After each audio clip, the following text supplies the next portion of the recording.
Today's guest is Kishore Kothandaraman.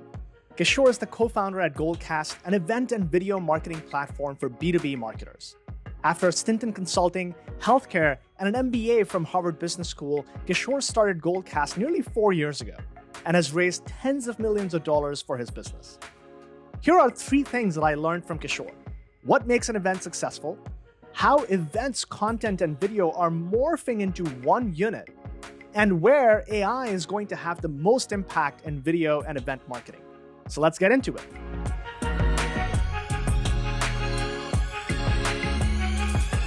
All right. Welcome, Kishore, to this edition of The Marketing Scientist. I'm super excited about having you here. It's been a while that we've been talking about doing this. So let's get straight into it. You started Goldcast a few years ago, and you picked this very specific wedge around digital events.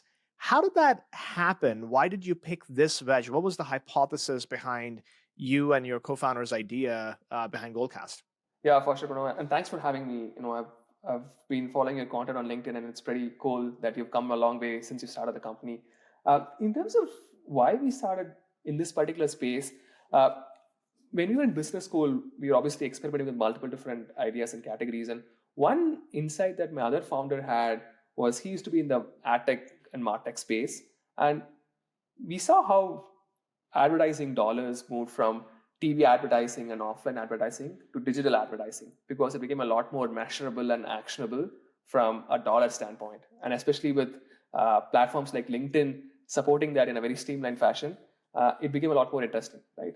And we thought events will also go through a very similar shift like advertising, where digital events will become a very critical channel for marketing teams to reach their prospects, customers, and clients, primarily because it is obviously accessible, but also measurable from a first-party intent standpoint, so that marketing teams can clearly understand which of their accounts are engaging in the event and how do I follow up with them better, right? And that was like the key insight and that we thought will apply to events and sort of made us jump into this category. Got it. And it was a very interesting time as well, right? So 2020. So did you do this like right before the pandemic, right after the pandemic, or was it all just coincidental that it happened at the same time? Yeah, it's a good question. So we were exploring a couple of adjacent ideas and spaces, and what made us realize that COVID could be a great tailwind if it all we operate in the specific digital events as a category, right? And you know tailwinds are extremely important for a company to enter a particular market. So we thought it'll be a lot more opportunistic to drive that tailwind, and we thought this could be the right wedge to enter the market with. Gotcha. Okay. So let's get into the specifics. I'm a data nerd, as you can probably tell. So let's talk about some data. How many events have been executed through Goldcast, and what does the data tell you about what makes one event more successful than others? Yeah, yeah, Pranav, for sure. I think this is something that we spend a lot of time thinking through and analyzing because events is probably the number one go-to-market channel for us, right? And that's primarily the way that we reach our audience through a variety of events and event series that we do. And if you look at the process for making the event successful, right? You need to get the right folks to attend your event from your ICP, right? And B, keeping them engaged during the event is a lot more important as well. So if you get these 2 points right, the post-event process becomes a lot more easier, right? If you look at when you looked at the data, right, and we looked at what makes the right set of people to come to the event, I think the 2 to 3 important points are one. I think the first is content, right? And the content is extremely important, and you have to make sure that you have the right hook to attract your ICP audience to attend the event, right? And number 2, it's also equally important, if not more important, as to who's delivering the content, right? I think having the right set of experts and thought leaders in your space delivering that content makes a lot more interesting for your audience, right? And 3 is obviously where do you promote that and distribute that so that folks get to know about it, which is obviously through a multiple different channels, through paid ads, emails, organic social. For us, actually, emails and organic social works the best, and it's varied across different companies, so it's tough to draw a correlation on that particular thing. But the first two is extremely common across all companies who are trying to do events and get the right folks into the event. If you look at the second part, how do you keep the audience engaged? The number one driver that we have seen is how much of a production quality the event offers. Because as you know, consumers like us are used to high quality TV shows through different streaming platforms like Netflix, Hulu, etc. And there is definitely some level of expectation being set in terms of how business content has to be delivered. And that is very clearly visible across all our data in terms of if you have that level of quality, the engagement or the view time from attendee standpoint is pretty good. And the second important thing is also who's delivering the content, right? I think some speakers are very natural when it comes to keeping the audience engaged, and some need a lot more training. So that also makes a huge difference to keep the audience hooked to the content you're delivering. That makes a lot of sense. So maybe on that point about, who's doing the delivery of the content, do you think it's the title, it's the domain expertise, it's the delivery style, people with more of a public speaking background, like is there something specific there, or that's less sort of deterministic, and it could be any one of those things or something else altogether? Yeah, no, I think the last two points you mentioned are fairly accurate. I think someone who's extremely good at public speaking, but also is a domain expert, makes a ton of difference. And more than that, we have seen that if it's a long monologue, right, the drop time or the view time becomes a lot lesser, right? So you need to figure out how can you engage the audience in unique fashion. Even simple things like Q&A, polls, surveys, just keeps the audience engaged and hooked and makes them feel like they're participating in a discussion rather than being talked at. So I think definitely public speaking and domain expertise plays a huge role in the delivery of content. Got it. Okay, so switching gears a little bit, you all have recently launched this thing called the AI Content Lab, and I don't think there's a single podcast in marketing that doesn't talk about AI. So here we are. Tell us about what is it, and why did you build it, and what the initial sort of adoption's been like? No, for sure, Pranav. I think the when we looked at last year, right? Last year alone, we roughly had 17 terabytes of video content being generated on our platform, right? And just 1 hour recording is 1 GB, right? So we had 17 terabytes, and the the problem that we discovered that a lot of our clients brought to us was, hey, look, we spend so much time putting together this amazing video content, but after the event gets over, it goes unused after a point of time and typically goes into an on-demand bucket, right? So that's primarily the problem that we wanted to solve in terms of how can you leverage the video content that is being sort of generated during the event and repurpose in multiple different formats, right? So we built a small AI studio, a lightweight AI studio that is simple to use for marketing teams to go in, create bite-sized snackable clips, blog posts, and other multimodal content so that they don't have to rely on external agencies or in-house video marketing teams whose time is best spent on like very high produced, high quality videos, and they don't have to spend time on this content.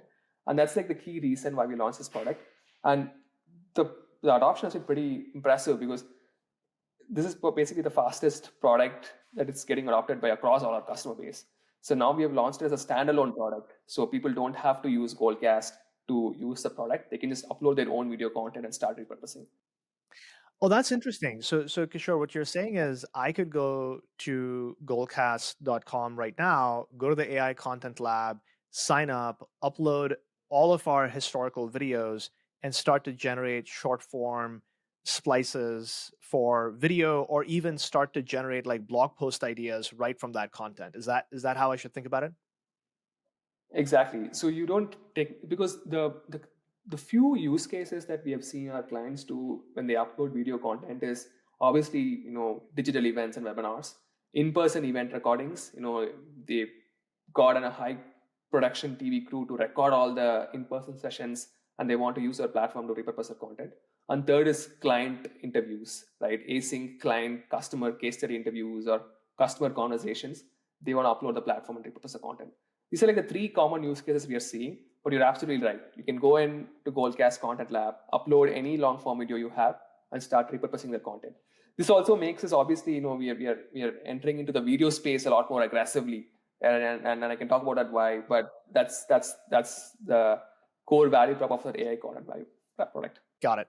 Well, let's get into that, right? So digital events for the last 3-4 years, and then now sort of, is it fair to say that you're pivoting into video or expanding into video? How do you think about the positioning going forward? No, for sure. No, I think if you think about events and digital events especially, right, they still contribute to 50-60% of the video content being generated for a B2B company, right? So we're definitely expanding our product portfolio to cover the entire value chain of video, right? And I can tell you why this became a lot more interesting to us. I think few trends that you would also observe is, I think video as a content modality is getting a lot more prominence right now because of multiple reasons. One is people think that text-based content is getting commoditized, right? It's so easy to produce a blog right now with all the tools out there, but also in general, the attention span of folks are coming down very significantly with the advent of short-form videos and YouTube and TikTok and all those different channels. So video is getting a lot more prominence as a content modality. And B, I think historically video has always been very costly and expensive to get it right. And I think it still is, but there is definitely an opportunity for marketing teams to get into video right now, because a bunch of AI tools like Content Lab and there are other good tools as well that have really helped marketing teams use video as a content modality much more easier compared to what it was before. So I think the fact that video is getting a lot more prominence, it's a lot more easier to access and use video in your marketing programs. And the fact that events are a critical source of the video channel, we thought we're in the right place and the right timing to actually own the video category from the source to the editing part to the distribution part, right? And that's like the next evolution of the company, and that's very excited about. That makes a lot of sense. And I do agree that being able to see the entire life cycle, right, all the way from the capture to the production to the post-production to then repurposing makes a lot of sense, and you all are well positioned for that. So on that note, right, I'm sure you all have seen all of the advances that are happening. One of them that's like really interesting to me, and I'm sure everybody, is the Sora model from OpenAI. And I'm sure there's other things that are happening. You all are probably more well informed than I am. So talk to us about where you think the next 1 to 2 years might be on video, and levers that you all are using to kind of leapfrog what the status quo is like in video today. Yeah, no, it's a good question. I think the exciting bit happening is um, video as a content modality is getting a lot more popular, but also the distribution of video is also getting there, right? For example, bunch of B2B brands are exploring YouTube Shorts, and I don't know if you saw that news. LinkedIn is coming up with their own video feed where they're actively going to promote short form videos and stuff like that, right? So that also opens up a very important distribution channel for marketing teams spending their efforts into video content, right?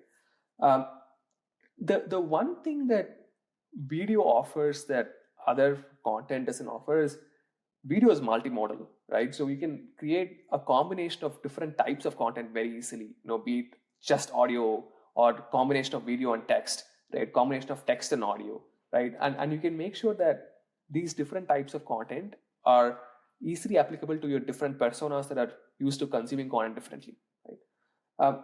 The one thing that does worry me though, and I don't have great clarity on that, is I don't know if you've seen these tools like Hagen and Synthesia and stuff like that, where it's so easy to actually just create videos from text, right? You can just prompt a text, and it sort of learns your model, and it just creates a video automatically. And whether that leads to again video being crowded in the next few years, not sure. But I think video is much better right now in the next few years compared to text. That is very clear to me because human-based content is going to stay, and I think the authenticity that video gets is more powerful in a lot of ways. In terms of what we are doing to leapfrog video, Pranav, I think uh, one is the video repurposing part. I think we want to make that very easy so that every marketer in a B2B company can use a product like AI Content Lab to leverage their video content, right? And the other thing that is getting very interesting is search. If you talk to any enterprise company like Salesforce, for example, right, they have years and years of content and 100 terabytes of video content over the last couple of years, let's say, right? And how do you search across those video programs and create the right amount of content for your upcoming campaigns is like an unanswered problem because you can't sort of search across video content in an easy to use format. That is also getting very interesting for us that if you become the source of video and people start uploading videos into Goldcast platform, can we help them use their past video assets for their future campaigns they're planning? So that's also like an interesting area we're experimenting constantly on. Got it. That's fascinating. So, yeah, one of the things that I saw recently, I think it was like 2 days ago, that Google announced that they're getting into the video game. I don't know if you saw that, right, with Vids, and obviously, Adobe is always innovating on digital media, and video is obviously a core part of that, and so is Microsoft. So, how do you all think about the big companies getting in? As a classic question for all startups, but do you worry about it at all, or not really? No, for sure. No, I think, one thing that obviously worries me in general in the last couple of years is how fast these big companies are moving, right? They are getting scrutinized and pressured, and they are moving at a scale that we have not seen before, right? In general, so that worries me a lot. And I don't know if you saw the announcements that Adobe in particular made. They sort of announced a product called Gen AI Studio, which talks about the content supply chain, and they're trying to leverage their in-house tools like Workfront, Photoshop, Firefly to help marketing teams create, manage, collaborate the whole content process for them. I think you are spot on that video especially is getting a lot of attention and we have to move fast. The one piece we are excited about is, can we build a video supply chain product portfolio for B2B marketers, right? And that starts from source of the video, be it through events or podcasts like this, right? And just take it end to end to distribution. And can you leverage the data that you are getting across this whole value chain to train the models better to figure out how do you actually optimize your video program, right? And I think there is going to be one big winner in this entire value chain. Uh, you are probably right. Adobe or Salesforce are an interesting spot, but I think it's a good challenge for us to see if we can innovate faster and consolidate the whole category to ensure that there is one leader that marketing teams can leverage for their entire video programs. Yeah, totally. So, on that note, I've been doing a whole bunch of experimentation with video. Started, last year, put a couple of vertical videos just of me driving. It's a fun series called Driving Grows. Put a I double loved down it, on by it. the way. It's a little Nice. scary to say it, but I loved it. I totally loved it. It's not as scary as it looks. Don't worry. But the question that and what I have found personally is people want to see videos that are authentic and driven by the domain experts that are behind them. Do you see the same way, or do you think that there is room for video that's a little bit different, right? Like a walks style video, or you know what I'm talking about, right? Like a highly produced, very animated, lots of graphics. Like maybe generally, what type of videos should B2B marketers get started with from your experience? No, that's a good question, Pranav. I'll be very transparent. I don't have a lot of data to back my claim as to which one suits the persona the best. But at least for me, right, I love authentic content, right, and I love very conversational, natural, authentic content that is not highly produced, right, and my hope also is that that remains it that way because it also gives an opportunity for brands like us to compete with Salesforce, right? Because Salesforce can put their dollars in and create a very highly produced video that we can only dream of doing. But if at all it reaches a stage where humans are more attracted to authentic content, and I think that would be my bet as well.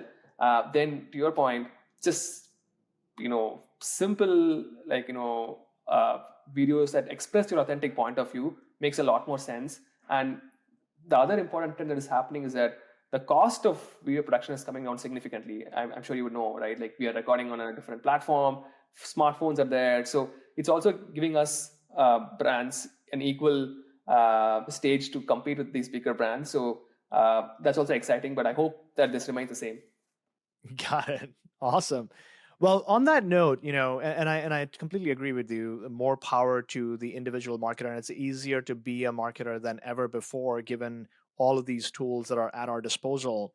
On that note, I want to bring it to a close. One of the things that you had posted about recently around, events, video, content, all of these different things that maybe were different functions in the past are collapsing and morphing into sort of one team. And by the way, I think about that in marketing overall, right? Like we're over siloed in different functions. But tell us why you made that point about events, video, and content coming together. Why is that happening, and what do you mean by that? No, for sure. I think this is something that I've been discussing with a few CMOs that I know also, is that eh, like the concept, if you look at events, right? Events are so powerful in a way that it obviously creates authentic content in video or whatever format it is, right? And it's always unused by the content teams because they're so siloed, or it takes a 2 months to actually get that content delivered, where that has to be done right now, right? So there is always uh, obviously the problem of cross-functional collaboration, but also the time element involved in ensuring that all the content from events are being used by content teams and vice versa, right? Um, and while I don't want to sort of keep talking about AI, and I think AI has definitely helped improve the productivity of marketing teams, and it's going to only get better from now on, right? So there is going to be a stage where I believe one owner of events, video, and content who's going to own the entire uh, team and function to both own events, video, and content, primarily because how these functions are getting sort of, to your point, broken down, and tools like Content Lab are helping folks sort of jump across functions and interface with other functions much more easily. So I think it's going to happen at some point. I think it's a question of when. And the company that does it very well is Salesforce, right? I think they just do an incredible job with Dreamforce and other events, and then they leverage all the video content in a very thoughtful manner across different channels throughout the entire year, right? And recently I saw one company, Brace, for example, they actually promoted a good friend of mine, Sarah Reed, into own both events and content, right? So I think it's happening primarily because you know the the tools, but also uh, the CAC is also very high. So people are realizing that you need to combine functions to make it a lot more efficient. So I get it. I get it. I think, if you were to describe it as like a content studio, right? Where this is the content arm of your marketing team that's coming up with whether it's live content, whether it's physical event content, whether it's digital content, it's all about the unique point of view and the messaging that you want to put out there. And it's just different form factors. I like that. I like that a lot, actually. So you've given me an idea on how to build our content studio in the future. no, I think you've described it very eloquently. Actually, that's the right way to think about it. Like that the concept of content studio and having one team think about what kinds of content and what kinds of point of view that you want to display across different modes makes a lot more sense. Amazing. Okay, we can't have a guest on this podcast without talking about measurement. So, one bonus topic: how do you recommend your customers think about measuring the impact of whether it's events, whether it's videos, whether it's content, whatever we want to call it? But how do you tie everything back to the business? How do you think about that? No, that's a good question, Pranav. And look, I think you might have a lot more interesting points. But for me, what I care about across all, either both events or video, is whether our target accounts are showing engagement in some form or the other, right? It's tough to predict when exactly they will come to a buying decision, because they might already have something else that they are working on, or they might have a different tool, right? But if you have to play the long game, which I think every brand should do, you have to just look at, are my accounts consistently engaging across my marketing channels, be it events or video? And is there a way to figure out which accounts are showing higher engagement and prioritize based on that?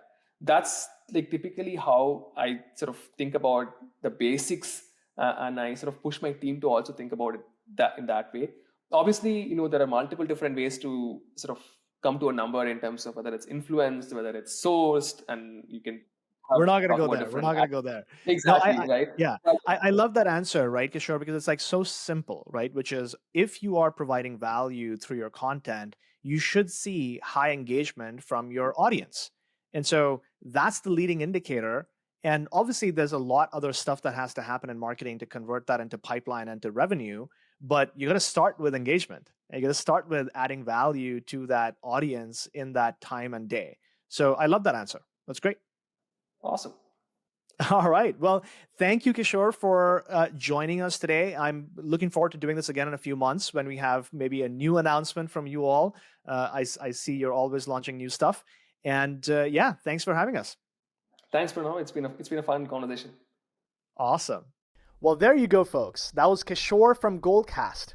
We'll have many more fun and insightful conversations, so tune in again next week. See you then.